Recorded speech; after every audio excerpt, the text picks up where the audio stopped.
The blood on Eleanor Osborne's split lip tasted like copper and defeat, but she refused to wipe it away as the town council delivered their verdict in the packed church hall of Jamestown, California.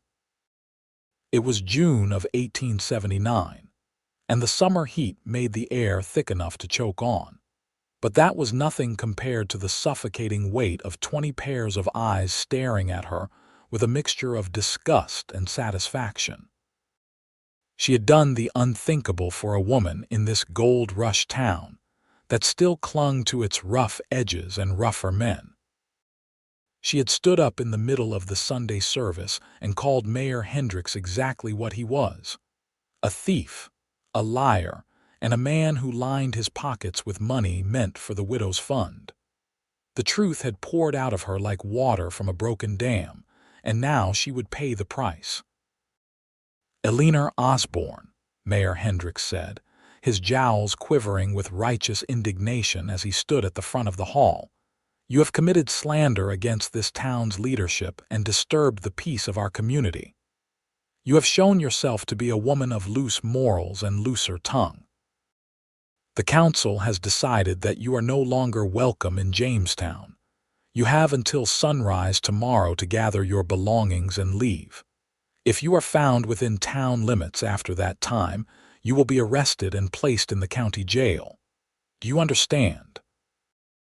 Eleanor stood there in her plain brown dress, her dark hair falling from its pins where Mrs. Hendricks had yanked it during the scuffle after the service. Her green eyes blazed with fury, but she kept her voice steady.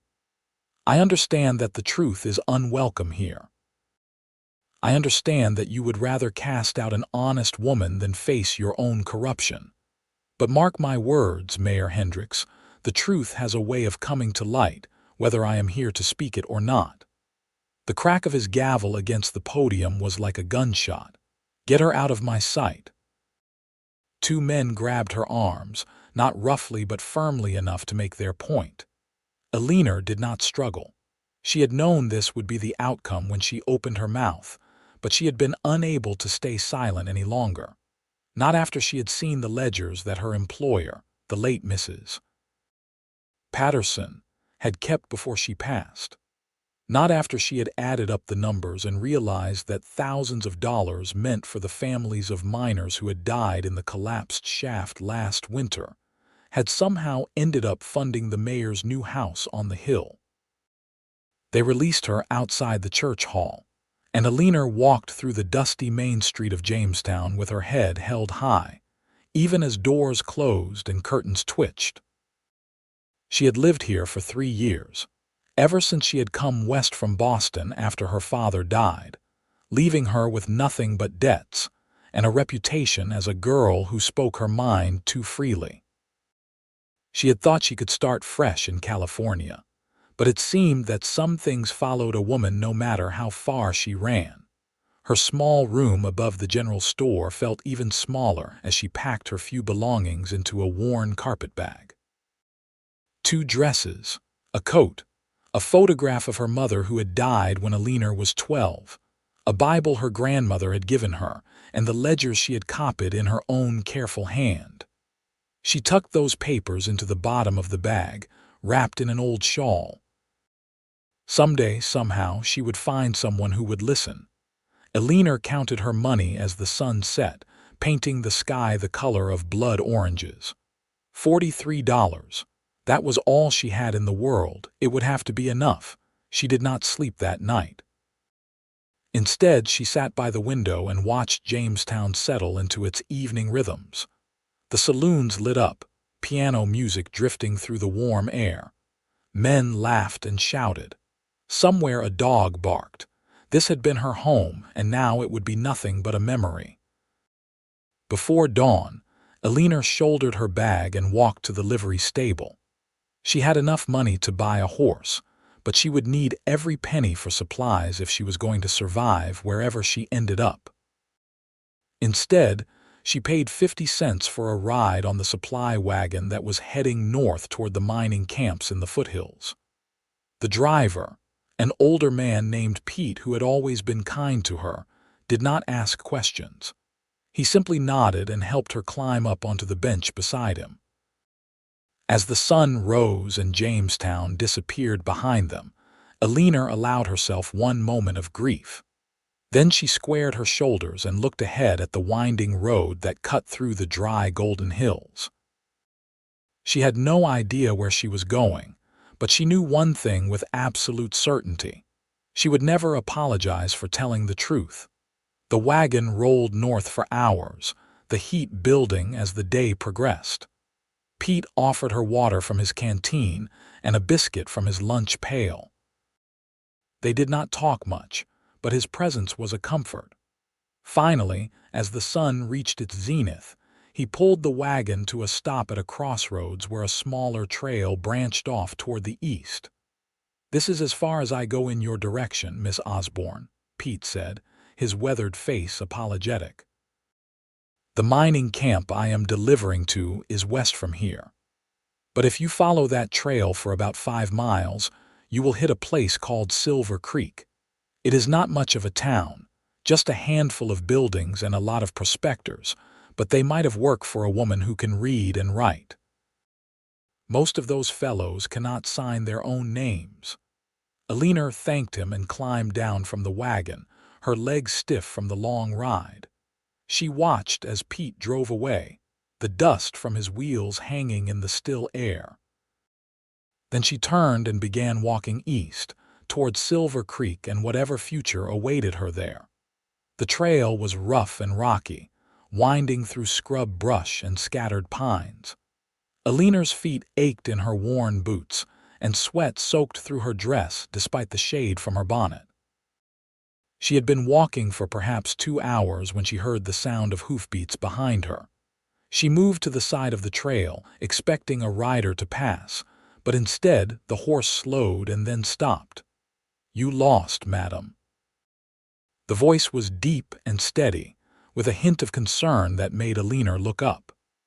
The man on the horse was tall and broad-shouldered, somewhere in his late 20s she guessed, with sun-darkened skin and dark blonde hair that curled slightly at the collar of his dusty shirt. He wore a gun on his hip and a hat that had seen better days, but his blue eyes were kind as they looked down at her. "Not lost," Eleanor said, lifting her chin. "Just traveling. On foot, in this heat." He swung down from his horse with easy grace, landing in the dust beside her. "That does not seem like the best idea, if you do not mind me saying so." "I do not have much choice in the matter," Eleanor replied, trying not to notice how his presence seemed to make the empty trail feel less lonely. "But I thank you for your concern." He studied her for a moment, taking in her dusty dress and the carpet bag she carried. "You running from something or towards something?" The question was too perceptive, and Eleanor felt her defenses rise. "That is my business, sir." "Fair enough." He held up his hands in a peaceable gesture. "Name is Lucas Quinn. I run a cattle ranch about 10 miles northeast of here. I was heading back from Jamestown when I saw you on the trail." Eleanor's heart sank. If he had been in Jamestown, he might have heard about her exile, but his expression held no judgment, only curiosity. "Eleanor Osborne," she said, because there was no point in lying. "I was asked to leave Jamestown rather suddenly." "Asked or told?" Lucas's mouth twitched slightly, not quite a smile. "Told, I suppose, would be the more accurate term." "What did you do? Rob the bank? Shoot somebody?" Despite everything, Eleanor felt a small laugh escape her. "Nothing so dramatic. I simply told the truth about something that powerful men wanted kept quiet." Lucas was quiet for a moment, his gaze sharpening with interest. "That can be a dangerous thing in these parts. Speaking the truth, I mean." "So I have learned." He looked down the trail toward Silver Creek, then back at her. "I am guessing you are heading there looking for work. That is the plan, yes?" "Well, I hate to be the bearer of bad news, but Silver Creek is not much more than a collection of tents and one falling-down building that serves as a combination saloon and general store. The miners there are rough men, and it is no place for a woman alone." He paused, seeming to make a decision. My ranch could use someone who can read and write. I need help with the books, ordering supplies, that sort of thing. My last ranch hand who could do figures left 3 months ago to chase gold, and I have been making a mess of the paperwork ever since. Eleanor stared at him, suspicion warring with desperate hope. You would offer work to a woman you just met on a trail, a woman who was exiled from the nearest town. I would offer work to someone who was exiled for telling the truth, Lucas said, and there was something in his voice that made Eleanor's breath catch. I have spent too much of my life around liars and cheats. I need a woman who speaks the truth, even when it costs her. That is a rare quality, Miss Osborne, one I value highly. The words hung in the air between them, and Eleanor felt something shift in her chest. This stranger was offering her exactly what she needed, but more than that, he was offering it for the very reason she had been cast out. It seemed too good to be true, and yet as she looked into his steady blue eyes, she saw nothing but sincerity. I do not know anything about ranching, she said slowly. You do not need to. I have 4 ranch hands who handle the cattle and horses. What I need is someone to manage the house, keep the accounts, handle the correspondence with buyers. My mother used to do it before she passed 2 years ago, and the place has been falling apart ever since. He paused. The pay would be $25 a month plus room and board. You would have your own room in the main house. The work is honest, and I promise you would be treated with respect. $25 a month. It was more than Eleanor had made working as a companion to Mrs. Patterson. It was enough to save, to build a future. And more than that, it was a chance to start over somewhere new, somewhere she would not have to watch every word that came out of her mouth. I accept, she said, and was rewarded with a genuine smile that transformed Lucas's face from merely handsome to something that made her heart skip. Good, he said. Then let us get you out of this heat before you collapse. The ranch is a couple hours' ride, but my horse can carry us both if you do not mind doubling up. Eleanor had never ridden double with a man before, but she was too tired and hot to protest. Lucas helped her up onto the horse, then swung up behind her with practiced ease. His arm came around her waist to hold the reins, and Eleanor tried not to think about how solid and warm he felt at her back, or how the scent of him, leather and sage and something uniquely male, made her dizzy. They rode in silence at first, the horse picking its way carefully along the trail. Eleanor focused on the landscape around them, the way the hills rolled away into the distance, dotted with oak trees and the occasional glimpse of a stream. It was beautiful in a harsh, unforgiving way, so different from the green softness of Boston. How long were you in Jamestown? Lucas asked after a while, his voice rumbling through his chest and into her back. 3 years. I came from Boston after my father died. That is a long way to travel alone. I did not have much choice. He left debts, and the people he owed money to were not interested in my explanations or excuses. Coming west seemed like the best option, and you ended up in Jamestown. I ended up working as a companion to a widow named Mrs. Patterson. She was kind to me, taught me about keeping accounts and managing a household. When she died 3 months ago, I found some irregularities in the town's financial records that she had noticed. She had been trying to gather evidence before she passed. Lucas's arm tightened slightly around her waist. Let me guess. The mayor. How did you know? Hendricks is well known in these parts for lining his pockets. Most people just look the other way because he has power and connections. You confronted him. I stood up in church and told everyone exactly what he had been doing with the widow's fund. I had the proof, the numbers all written down, but no one wanted to hear it. They called me a liar and worse, and the council voted to exile me. Eleanor's voice was bitter. The truth did not matter as much as keeping the peace and protecting their own interests. "The truth always matters," Lucas said quietly. "Even when people pretend it does not. You did the right thing, Miss Osborne. Not many people have that kind of courage." Something warm bloomed in Eleanor's chest at his words. She had spent the past day questioning herself, wondering if she had been foolish to speak up, if silence might have been the wiser choice. But Lucas's steady certainty made her feel less alone, less like she had made a terrible mistake. "You can call me Eleanor," she said.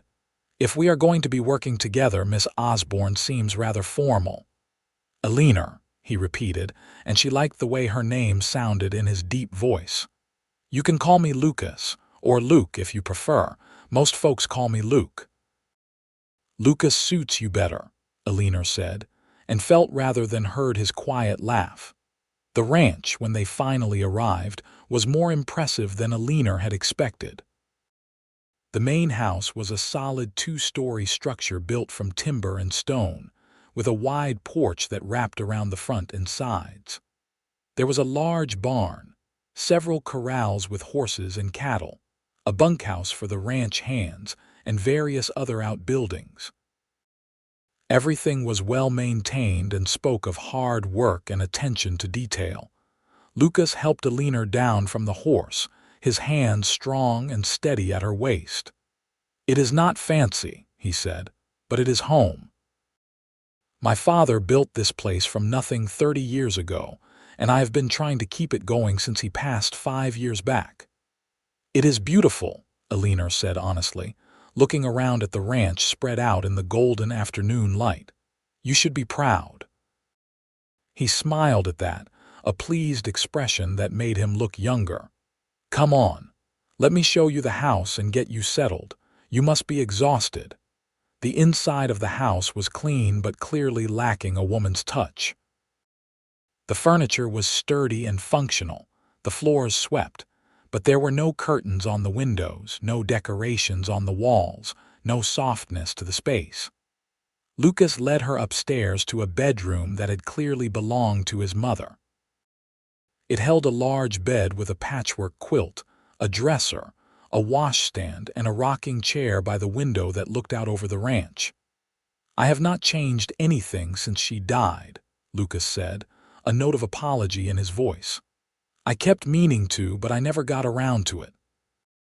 "You can do whatever you want with the space. Make it your own." Eleanor set her carpetbag on the bed and turned to face him.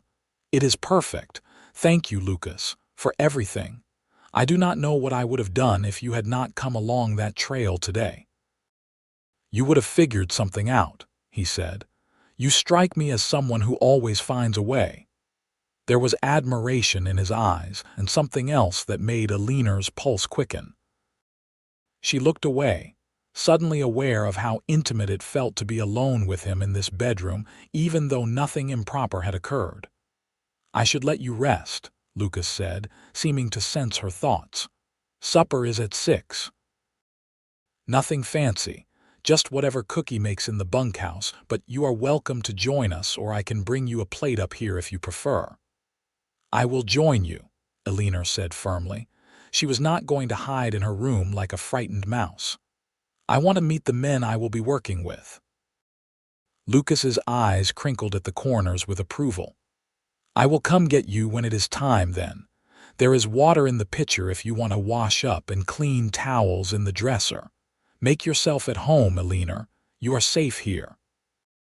After he left, Eleanor sank down onto the bed and let out a long breath. Safe.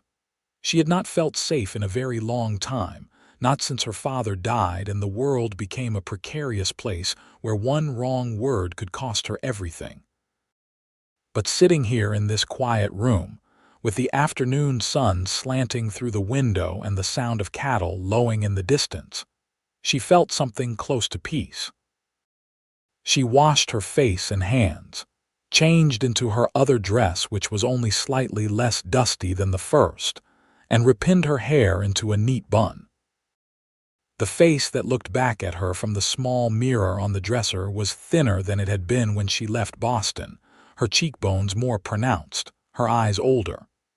She was 23 years old, and sometimes she felt ancient.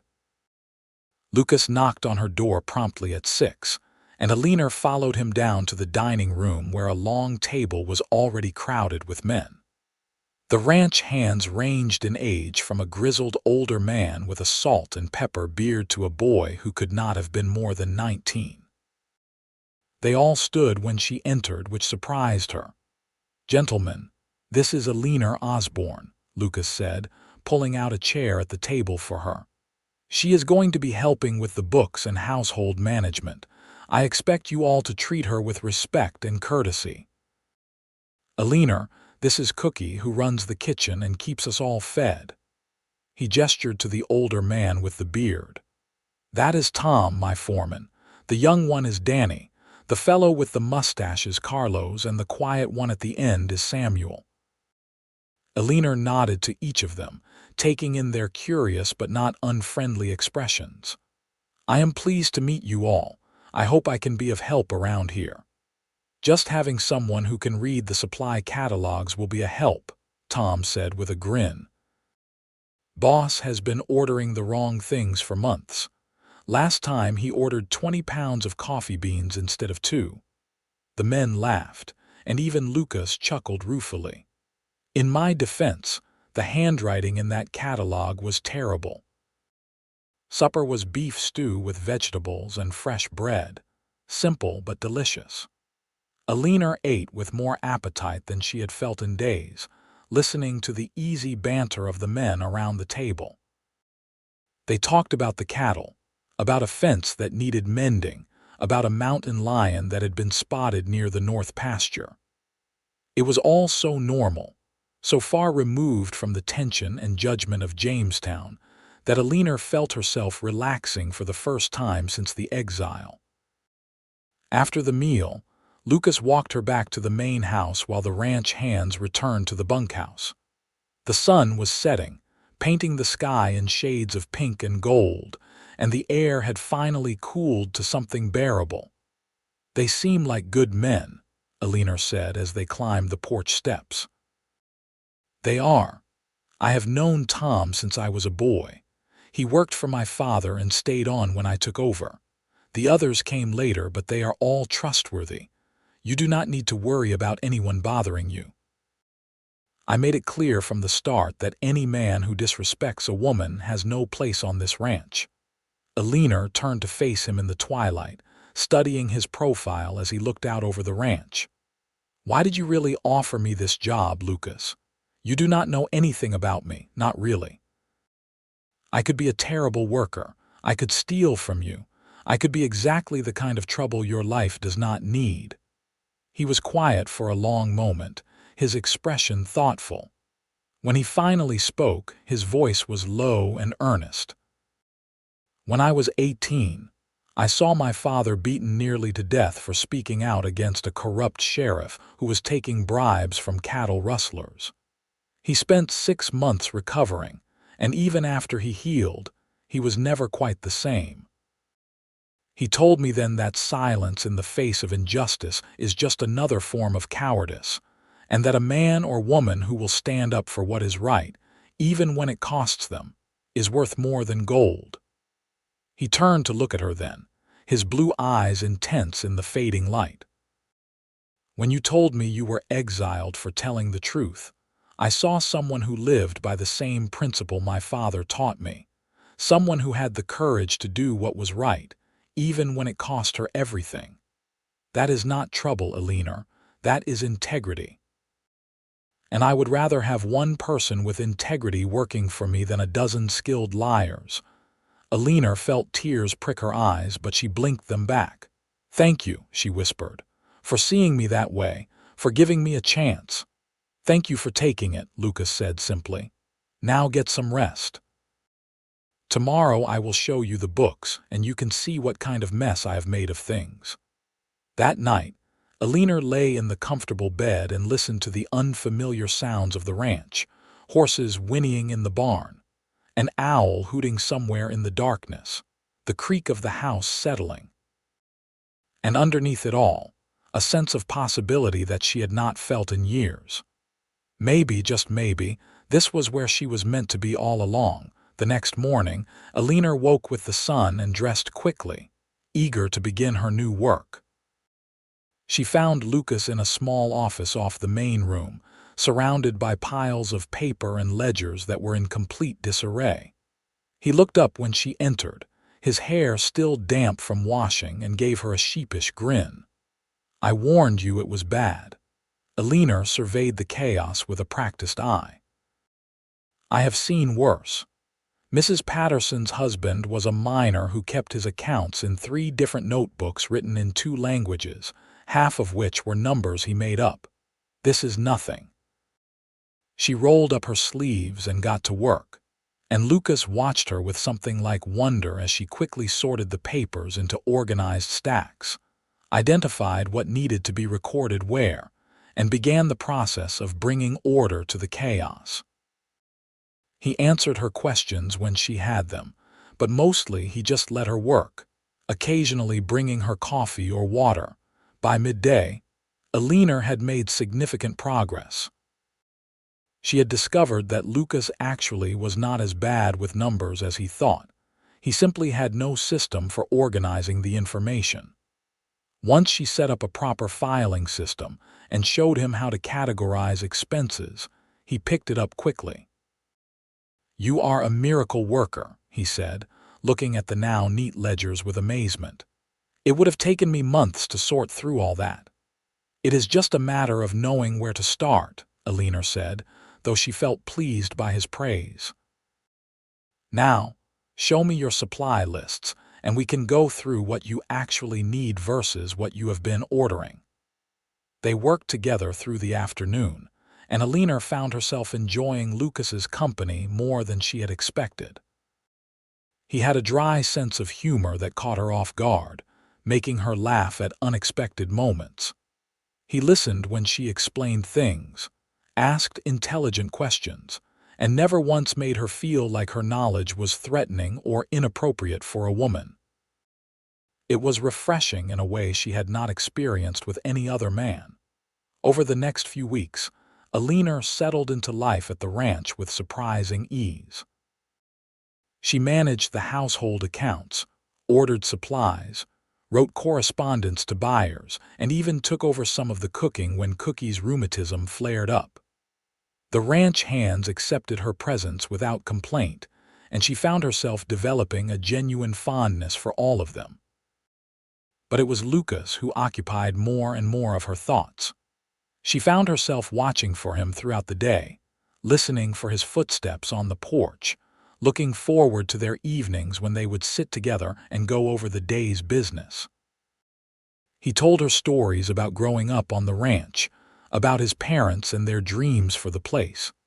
She told him about Boston, about her mother's death and her father's slow decline into debt and despair.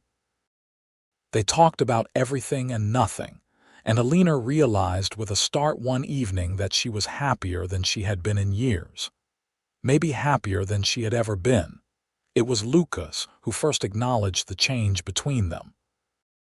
They were sitting on the porch one warm evening in late July, watching the stars come out when he reached over and took her hand. Eleanor's breath caught, but she did not pull away. "I need to tell you something," Lucas said, his thumb tracing circles on her palm. "And I want you to know that there is no pressure, no expectation. If you do not feel the same way, it will not change anything about your position here or how I treat you." Eleanor's heart was pounding so hard she was sure he could hear it. "What is it?" "I am falling in love with you, Eleanor," he said simply, turning to look at her with those steady blue eyes. "I think I started falling that first day on the trail when you lifted your chin and told me you had been exiled for telling the truth. Every day since then has just made it clearer. You are the strongest, bravest, most honest woman I have ever met, and I would count myself the luckiest man alive if you could ever feel the same way about me." Eleanor stared at him, her mind reeling. She had told herself not to hope for this, that Lucas was her employer and nothing more, that she could not risk her heart or her new life by developing feelings for him. But the truth was that she had been lying to herself. She had fallen for him too, somewhere between the chaos of those first ledgers and the quiet evenings on this porch. "I do feel the same way," she whispered, and watched his expression transform with joy. "I did not want to. I tried not to. But Lucas, you make me feel safe in a way I have never felt before. You make me feel valued for exactly who I am, not who I should be or who society says I ought to be. When I am with you, I do not have to hide any part of myself. Do you know how rare that is?" "I do," he said, and then he was leaning in and kissing her, gentle and sweet and perfect. Eleanor melted into him, her hands coming up to grip his shirt, and for a long moment the world narrowed down to just the two of them and the night sky overhead. When they finally pulled apart, both breathing hard, Lucas rested his forehead against hers. "I want to court you properly," he said. "I want to take you to the dances in town, buy you pretty things, show everyone that you are mine and I am yours, but only if that is what you want too." "There is nothing I want more," Eleanor said, and knew it was true. "But Lucas, you should know that I come with complications. Jamestown is not far from here, and the people there still think I am a liar and a troublemaker. Being with me might cause you problems." "Let them think what they want," Lucas said fiercely. "I know the truth, and that is all that matters. Besides, we do not have to go to Jamestown. There are other towns, other places where no one knows or cares about any of that. All I care about is building a life with you if you will have me." Eleanor kissed him again, pouring all her hope and happiness into it. "I will have you," she said against his lips, "now and for as long as you want me." "Forever then," Lucas said with a grin. "I want you forever." Over the following months, their courtship blossomed into something deep and true. Lucas was everything Eleanor had never known she needed. Steady, honest, protective without being possessive, proud of her intelligence instead of threatened by it. He consulted her on decisions about the ranch, valued her opinions, and made it clear to everyone that she was not just his employee but his partner in every way that mattered. In September, they traveled to a town called Angel's Camp for a harvest dance. Eleanor wore a new dress that Lucas had insisted on buying her, a deep green that matched her eyes, and she felt beautiful for the first time in years as they danced together under strings of lanterns. The other couples smiled at them, and no one asked uncomfortable questions about where Eleanor had come from or why. "Marry me," Lucas said as they swayed to a slow waltz, his arms warm and solid around her. "I know we have not been courting long, but I do not need more time to know that you are the one I want to spend my life with. Marry me, Eleanor. Be my wife, my partner, the mother of my children if we are blessed with them. Say yes." Eleanor looked up at him, this man who had found her on a dusty trail and offered her not just a job but a future, not just respect but love. This man who valued her truth-telling and her courage, who had never once tried to silence her or make her smaller. "Yes," she said, her voice ringing clear and certain. "Yes, I will marry you, Lucas Quinn." He swept her up and spun her around, laughing with pure joy, and Eleanor laughed too, feeling lighter than air. Around them, people clapped and cheered, sharing in their happiness, and Eleanor thought that this was what life was supposed to feel like. This freedom, this joy, this absolute certainty that she was exactly where she belonged. They were married in October on the ranch, with the ranch hands as witnesses and a traveling preacher officiating. Eleanor wore a simple white dress that she sewed herself, with wildflowers in her hair that Lucas had picked that morning. She had never seen him look more handsome than he did in his best suit, his eyes bright with emotion as he said his vows. "I promise to always value your truth," Lucas said, holding both her hands in his as the preacher smiled. "I promise to be a safe place where you can speak your mind without fear. I promise to stand beside you, not in front of you or behind you, but beside you as your equal partner in all things. I promise to love you with everything I have, for all the days of my life." Eleanor's voice was steady despite the tears streaming down her face. "I promise to bring all of myself to this marriage, not just the parts that are easy or convenient. I promise to speak the truth to you, even when it is hard. I promise to build a life with you based on honesty and respect and love. I promise to be your wife, your partner, and your best friend, for as long as we both shall live." When the preacher pronounced them husband and wife, Lucas kissed her thoroughly, and the ranch hands whistled and cheered. The celebration that followed was simple but heartfelt, with Cookie's best cooking and Tom playing the fiddle while couples danced in the barn. Eleanor danced with her new husband under the lantern light and felt that her heart might burst with happiness. That night, in the bedroom that was now theirs to share, Lucas was gentle and patient as they came together for the first time. He took his time learning her body, finding what made her gasp and sigh, and Eleanor marveled at how something she had always been told was a duty could feel so much like joy. Afterward, they lay tangled together in the moonlight streaming through the window, and Lucas traced patterns on her bare shoulder. "I love you," he murmured into her hair. "My brave, beautiful, honest wife." "I love you too," Eleanor said, turning to kiss him softly. "My steady, kind, wonderful husband." Life on the ranch settled into a comfortable rhythm. Eleanor managed the household and accounts with skill, and Lucas relied on her judgment more and more in decisions about the business. They worked as a true partnership, and the ranch prospered under their joint management. Eleanor even started keeping records of her own, documenting the ranch's growth and profits with an eye toward future expansion. In the spring of 1880, Eleanor discovered she was pregnant. She had suspected for a few weeks, but waited to be certain before telling Lucas. When she finally shared the news one evening at dinner, his reaction was everything she could have hoped for. He jumped up from the table, scooped her into his arms, and kissed her soundly before setting her down gently as if she were made of glass. "We are going to have a baby," he kept repeating, his voice full of wonder. "Eleanor, we are going to be parents." "We are," she said, laughing at his excitement. "In about 6 months, if my calculations are correct." Lucas immediately became even more protective than usual, insisting that she not lift anything heavy or work too hard.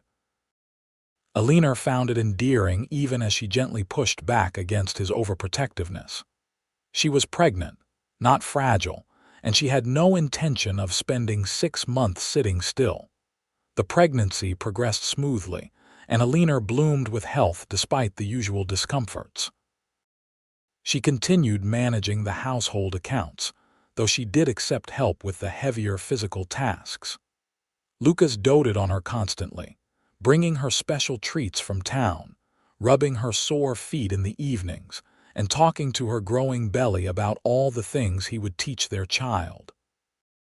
In November of 1880, after a long but uncomplicated labor, Eleanor gave birth to a healthy baby boy. They named him Thomas Lucas Quinn, after Lucas's father and Lucas himself.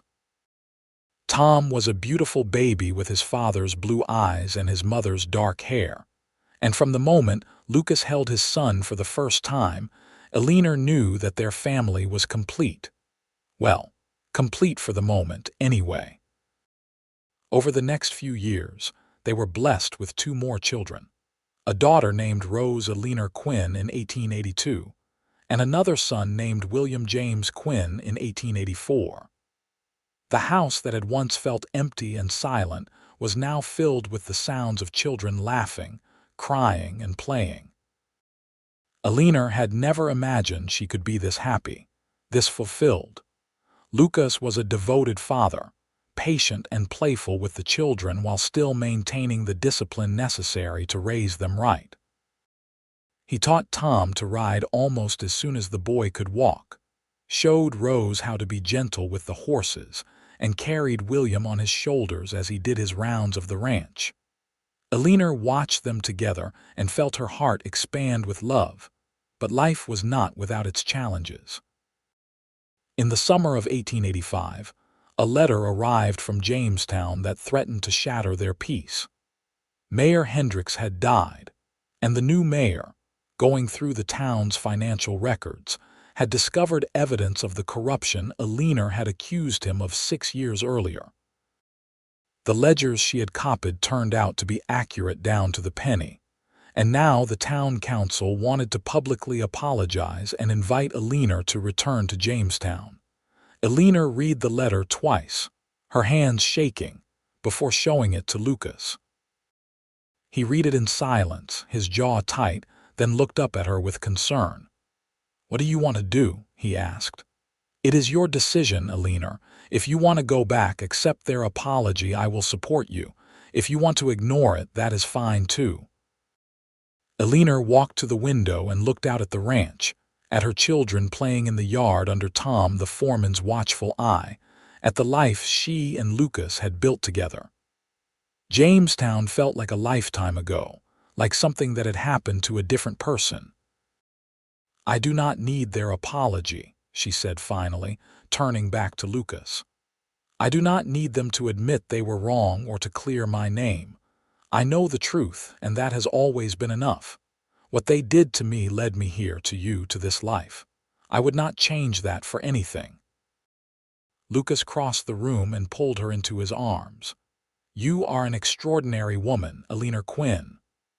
"I am just a woman who learned that speaking the truth, even when it costs everything, is always worth it in the end," Eleanor said, resting her head against his chest. "Besides, I do not need Jamestown. I have everything I need right here." She wrote a polite but firm letter declining the town's invitation and stating that she had moved on with her life. She did not mention the ranch or where she lived, wanting to keep that private. But she did include copies of the ledgers she had kept, along with a note that they should ensure the money was finally used for its intended purpose, helping the widows and orphans of the miners who had died. When she sent the letter, Eleanor felt a weight lift that she had not even realized she was carrying. Jamestown no longer had any power over her. She was free.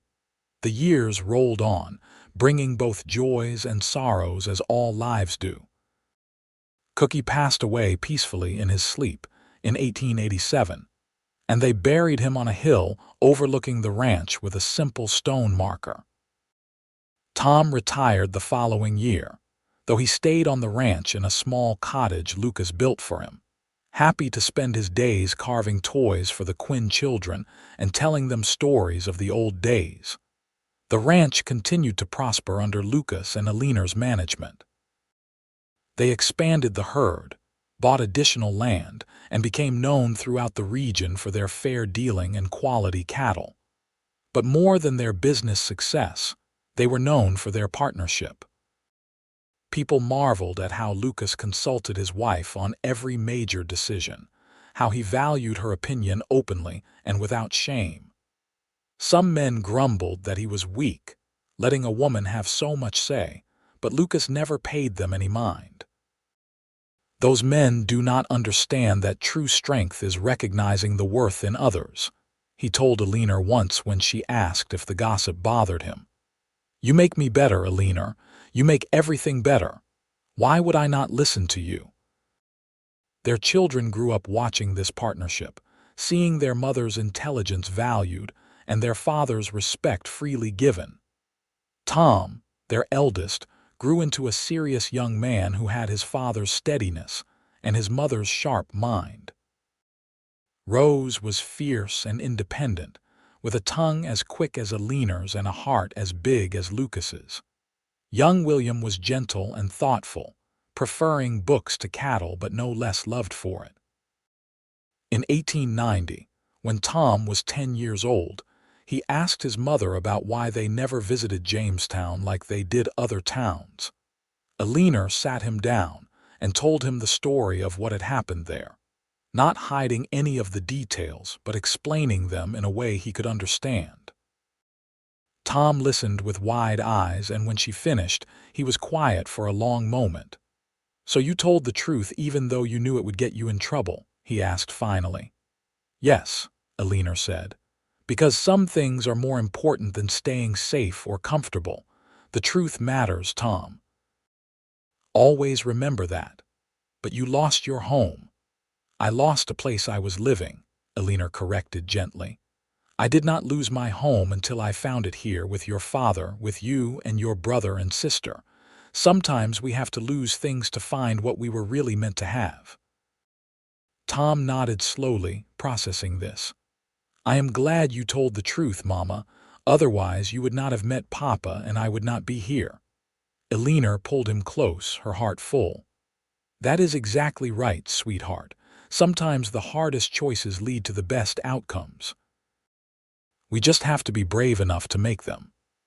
As the children grew, Eleanor began to think about what she wanted to pass on to them beyond just the story of her exile. She started writing down everything she had learned about accounting, household management, and business. She documented the ranch's history, Lucas's father's legacy, the decisions they had made and why. She wanted her children, especially Rose, to have a guide for how to run a business, how to be taken seriously in a world that often dismissed women's abilities. Lucas supported this project wholeheartedly, even adding his own notes and thoughts. Together, they created a comprehensive guide that was part family history, part business manual, and part love letter to their children and future generations. "This is your legacy," Lucas said one evening as they worked on the manuscript together, their now teenage children asleep upstairs. "Not just the ranch, but this wisdom, this knowledge. You are giving them something no amount of money could buy." Eleanor smiled at him, this man who had loved her for over a decade now, who still made her heart flutter when he looked at her a certain way. "It is our legacy," she corrected. "Everything we have built, we built together." "Together," Lucas agreed and leaned over to kiss her softly. "Always together." In 1895, when Tom was 15 and already working alongside his father on the ranch, Eleanor received another letter from Jamestown. This time it was from the daughter of Mrs. Patterson, the woman Eleanor had worked for all those years ago. The daughter wrote that she had recently found her mother's original ledgers and was stunned by what they revealed about the town's corruption. She wanted to meet Eleanor, to thank her for trying to expose the truth, and to apologize for how the town had treated her. Eleanor showed the letter to Lucas, and they discussed it at length. Finally, Eleanor decided to invite the woman to visit the ranch. She was curious about Mrs. Patterson's daughter and wanted to honor the memory of the woman who had been kind to her. The visit happened in early summer, and Mrs. Patterson's daughter, a woman named Margaret, turned out to be warm and genuine.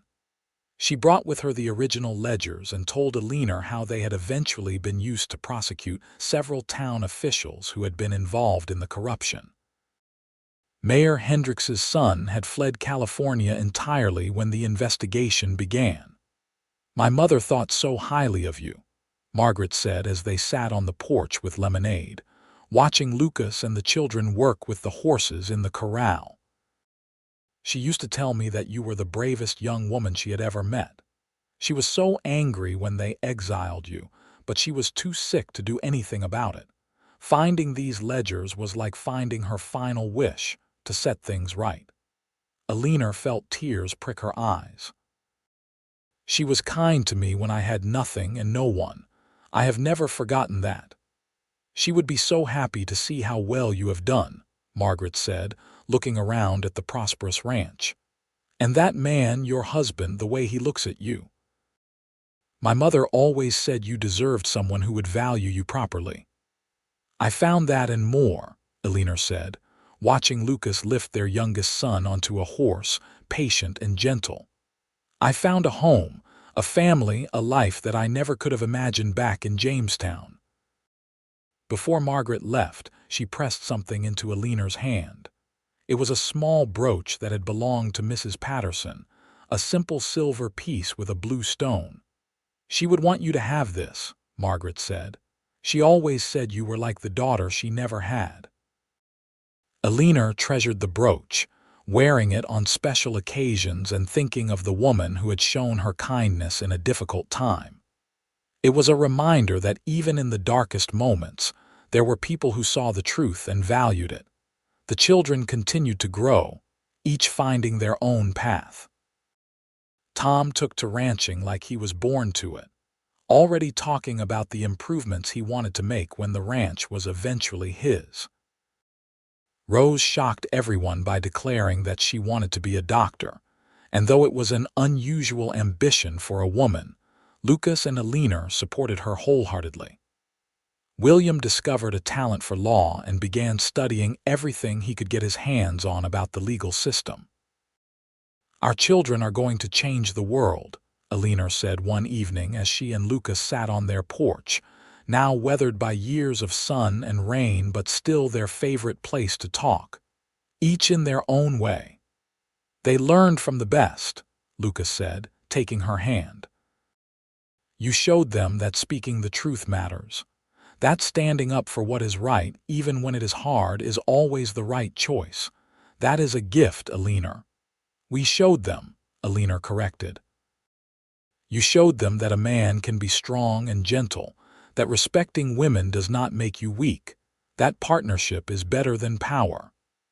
They sat in comfortable silence for a while, watching the sun set over the ranch they had built together.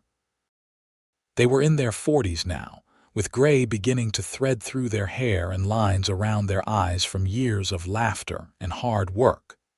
But Lucas still looked at Eleanor like she was the most beautiful woman in the world, and Eleanor still felt her heart skip when he smiled at her. "Do you ever regret it?" Lucas asked suddenly. "Speaking up in Jamestown, I mean. Do you ever wonder what your life would have been like if you had stayed silent?" Eleanor considered the question seriously. "I think about it sometimes," she admitted, "but I do not regret it. If I had stayed silent, I would have been someone else, someone I could not respect. And I never would have found you or this life, or learned that it is possible to be completely yourself and still be loved. No, I do not regret it for a single moment." "Good," Lucas said, bringing her hand to his lips. "Because I thank God every day that you were brave enough to speak up, to be exiled, to be walking on that trail when I rode by. You are the best thing that ever happened to me, Eleanor Quinn. The very best thing." In 1898, Rose left for medical school back east, the first in their family to pursue higher education. It was hard to let her go, but Eleanor was immensely proud of her daughter's courage and determination. William followed 2 years later to study law, and suddenly, the house felt much quieter with just Tom and his parents. Tom, now 20, was courting a young woman from Angel's Camp named Sarah, and Lucas and Eleanor approved wholeheartedly. She was smart and kind, with a good head for business and a warm laugh. Watching Tom with Sarah reminded Eleanor of her early days with Lucas, that same mixture of excitement and certainty. Tom and Sarah married in the spring of 1901, and by the end of the year, Eleanor was a grandmother to a baby girl named Eleanor Rose, called Ellie. Holding her granddaughter for the first time, Eleanor felt the cycle of life continuing, felt the weight of all the choices she had made that had led to this moment. "Your great-grandmother spoke the truth when it cost her everything," Eleanor whispered to baby Ellie. "And because she did, you are here. Remember that, little one. The truth always matters." Lucas, watching his wife with their granddaughter, felt his heart swell with love and pride. This woman, who had been cast out and alone, had built a legacy of honesty, courage, and love that would continue for generations. She had not just survived, she had thrived, creating a family and a life that stood as a testament to the power of integrity. As the years continued to pass, the ranch remained a center of activity and love. Rose came home with her medical degree and set up a practice in Angel's Camp, becoming the first female doctor in the area and earning respect through her skill and dedication. William became a lawyer who specialized in helping people who could not afford representation, carrying on his mother's commitment to justice and truth. Tom and Sarah had 3 more children, and the ranch expanded to accommodate the growing family. Lucas and Eleanor moved into a smaller house on the property, giving the main house to Tom and his family, but they remained active in the ranch's operations. Lucas still worked the cattle when his joints allowed, and Eleanor still kept the books, though now she was training her granddaughter Ellie in the same skills. On their 25th wedding anniversary in 1905, Lucas surprised Eleanor by taking her back to the spot where they had first met, that dusty trail between Jamestown and Silver Creek. They rode together on the same horse, just as they had that first day, and when they reached the crossroads, Lucas helped her down and pulled her into his arms. 25 years ago, I found a woman walking alone on this trail, he said, his voice roughened by emotion. A woman who had lost everything but her integrity. A woman brave enough to stand up for what was right, no matter the cost. I asked her if she was lost, and she said she was just traveling. But the truth is, I think we were both lost until we found each other. Eleanor's eyes filled with tears. You gave me more than I ever dreamed possible, Lucas. A home, a family, respect, love. You gave me a place where I could be completely myself and be valued for it. You gave me everything. You gave me purpose, Lucas said. You showed me what true courage looks like. You made me a better man, a better father, a better person. Every day with you has been a gift, Eleanor. Every single day. They held each other on that dusty trail, 2 people whose lives had been forever changed by a chance meeting and a shared commitment to truth and integrity. Around them, the California hills rolled away into the distance, golden and beautiful, unchanged by the passage of time. I would do it all again, Eleanor said firmly. I would speak up in that church, accept exile, walk down this trail, and say yes to a stranger who offered me a job. I would do it all again in a heartbeat because it led me to you. And I would stop on this trail every single time, Lucas replied. I would recognize the worth in a woman with dust on her dress and fire in her eyes. I would offer her a job and fall in love with her and spend the rest of my life thanking God that I was in the right place at the right time. They rode back to the ranch as the sun set, their hearts full and their love as strong as ever. The years had been kind to them, bringing the normal joys and sorrows of any life, but through it all, they had remained true to themselves and each other. In 1910, when Eleanor was 54 and Lucas 57, they sat on their porch and watched their grandchildren play in the yard. There were 6 of them now, ranging in age from baby James to 9-year-old Ellie, and the ranch rang with their laughter and energy. We built something good here, Eleanor said, leaning against Lucas's shoulder. Something that will last long after we are gone. We built something based on truth and love, Lucas agreed. Those are the strongest foundations there are. Rose came to visit that summer with her husband, a fellow doctor she had met in school. William brought his wife and their 2 children. The whole family gathered at the ranch for a week-long reunion, and the house was filled to bursting with love and noise and happiness. On the last night of the reunion, they all gathered outside for a cookout and dancing. Eleanor watched her children and grandchildren, saw the family she and Lucas had created, and felt a profound sense of peace. Everything she had been through, every hardship and challenge had been worth it for this moment, for this life. Lucas pulled her into a dance as the stars came out, and Eleanor went willingly into his arms, still fitting there perfectly after all these years. They moved slowly to the music, lost in each other, surrounded by family but focused only on this moment.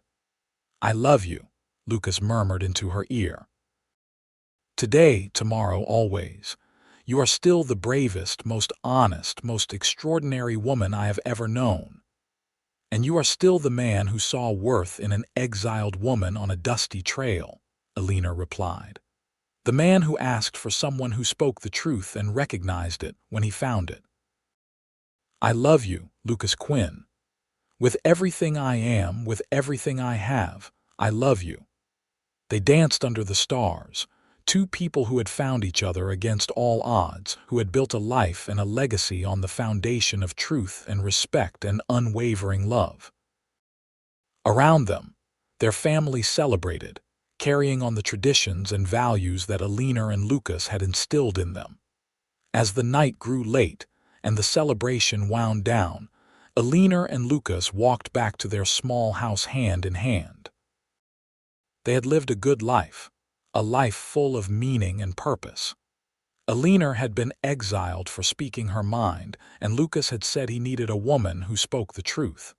In finding each other, they had both found home. Years continued to unfold gently for the Quinn family. Eleanor and Lucas aged with grace, their love deepening with each passing season. They became the heart of the family, the wise elders that everyone turned to for advice and guidance. Eleanor still kept her hand in the ranch's accounts, though Tom had long since taken over the actual management. Lucas spent his days teaching his grandchildren to ride and telling them stories of the old days. In 1915, when Eleanor turned 59, she compiled all her writings about the ranch and her life into a proper memoir.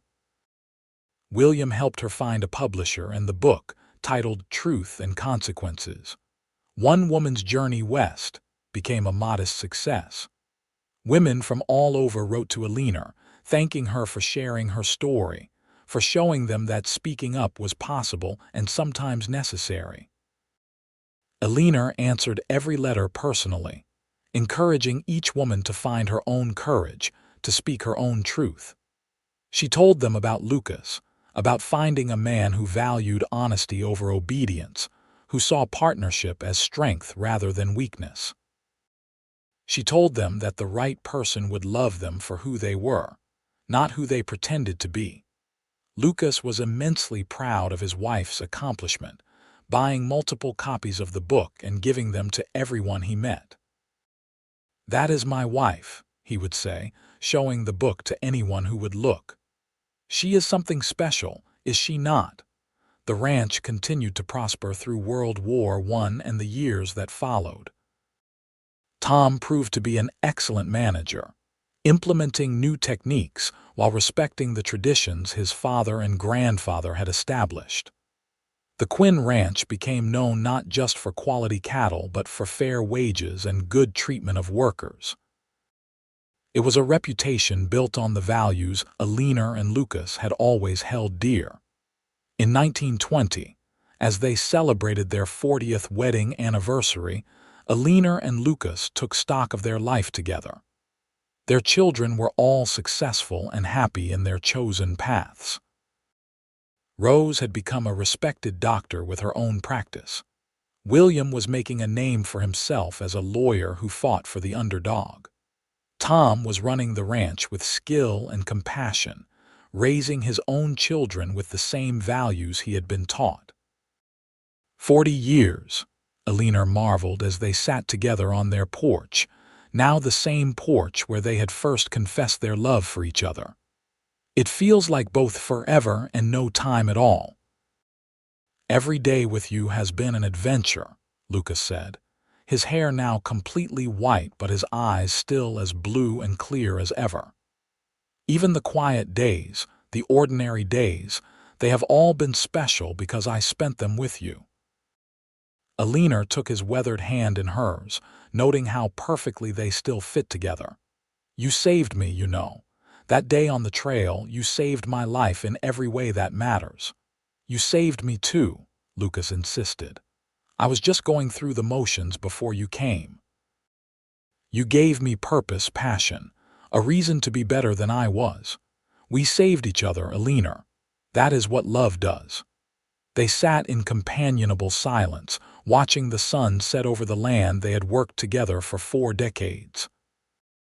The ranch stretched out before them, a testament to hard work and dedication and the power of 2 people pulling in the same direction. That winter, Lucas caught a bad cold that turned into pneumonia. Eleanor nursed him day and night, refusing to leave his side, but at 63, his body could not fight off the infection. On a snowy January evening in 1921, surrounded by his family, Lucas Quinn passed away peacefully with Eleanor holding his hand. Eleanor's grief was profound but not bitter. She had been blessed with 40 years of the kind of love most people only dreamed about, and she would not taint that by wishing for more. Lucas had lived a good life, a full life, and he had died surrounded by people who loved him. At the funeral, Eleanor stood straight and spoke clearly about the man she had loved. "Lucas Quinn was the finest man I ever knew," she said, looking out at the crowd of family, friends, and ranch workers. "He taught me that true strength comes from respecting others, that real courage is standing up for what is right even when it is hard, that love is built on honesty and partnership. He gave me a home when I had none, respect when the world offered only judgment, and love when I thought I was unlovable. The world is smaller without him, but it is better for having had him in it." After Lucas's death, Eleanor stayed on the ranch, moving back into the main house with Tom and Sarah. She spent her days with her grandchildren, teaching them the lessons she had learned over her lifetime. She told them about their grandfather, about the man who had valued truth above all things, who had seen worth in an exiled woman and built a life with her. Eleanor lived for another 12 years, remaining sharp and engaged until the end. She saw women gain the right to vote, watched the world change in ways she never could have imagined, and held her first great-grandchild, a boy named Lucas Thomas Quinn, in the summer of 1932. On a warm October evening in 1933, Eleanor passed away peacefully in her sleep at the age of 76. She was buried next to Lucas on the hill overlooking the ranch, under a simple headstone that read, "Eleanor Osborne Quinn." She spoke the truth. She was loved. At her funeral, Eleanor's granddaughter Ellie, now 32 and running her own business, stood to speak. "My grandmother taught me that honesty is not just about telling the truth," Ellie said. "It is about being true to yourself, about refusing to be silent when silence is easier than speech, about standing up even when it means standing alone." She was exiled for speaking her mind, but she found paradise because of it. She found my grandfather, a man who said he needed a woman who spoke the truth, and together they built a legacy that will endure for generations. The ranch continued to thrive under Tom's management and eventually passed to his children and grandchildren. The values that Eleanor and Lucas had built it on remained its foundation: honesty, integrity, respect, and love. The story of Eleanor's exile and Lucas's recognition of her worth became family legend, told and retold to each new generation. In the town of Jamestown, which had long since forgotten the scandal of Eleanor's exile, a historical society eventually discovered records of what had happened. In the 1950s, they erected a small plaque in the town square acknowledging Eleanor Osborne's courage in exposing corruption and apologizing for the town's treatment of her. The plaque noted that she had gone on to live a successful and happy life, married to Lucas Quinn of the Quinn Ranch, and that her descendants continued to contribute to the community. But the real memorial to Eleanor and Lucas was not in any plaque or marker. It was in the lives they had touched, the family they had raised, the values they had passed on. It was in granddaughters who spoke their minds without fear, in grandsons who respected women as equals, in great-grandchildren who understood that truth and love were the most important things a person could build their life on. The Quinn Ranch stood for over a century as a testament to what two people could build when they found each other at exactly the right moment. Eleanor, exiled for speaking her mind, had found Lucas, a man who needed a woman who spoke the truth. Together, they had created something that transcended the difficulties of their time, that showed what was possible when two people chose honesty and respect and unwavering love. Their story became a reminder that sometimes the worst things that happen to us lead to the best things in our lives. That standing up for what is right, even when it costs us everything, can lead us to exactly where we are meant to be. That love built on truth and respect is love that endures. And on quiet evenings, when the grandchildren and great-grandchildren gathered on the porch of the main house at the Quinn Ranch, someone would always tell the story. The story of Eleanor, the woman who was exiled for speaking her mind. The story of Lucas, the cowboy who said he needed a woman who spoke the truth. The story of how they found each other on a dusty trail in 1879 and built a love that lasted far beyond their lifetimes.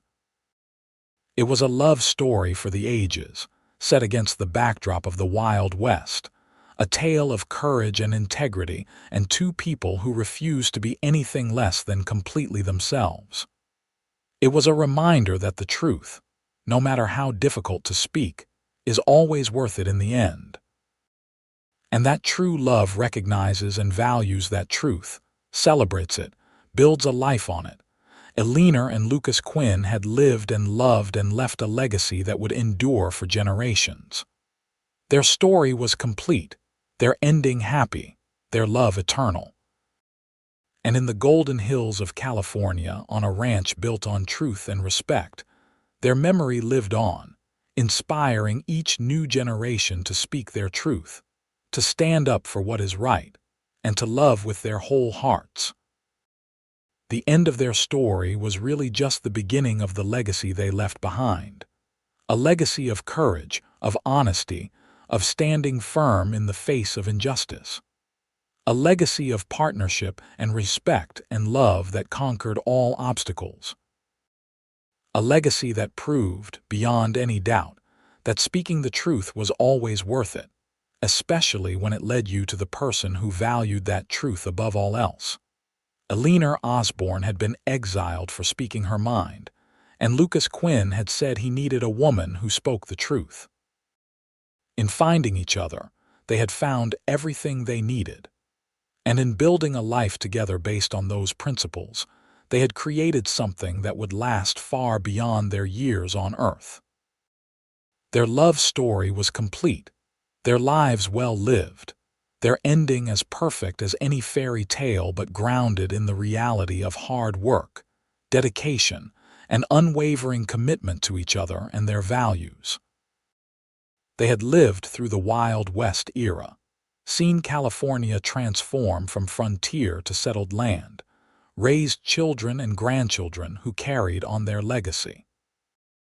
And though they were gone, their spirit remained in every corner of the ranch, in every decision made by their descendants, in every moment when someone chose truth over convenience, courage over comfort, love over fear.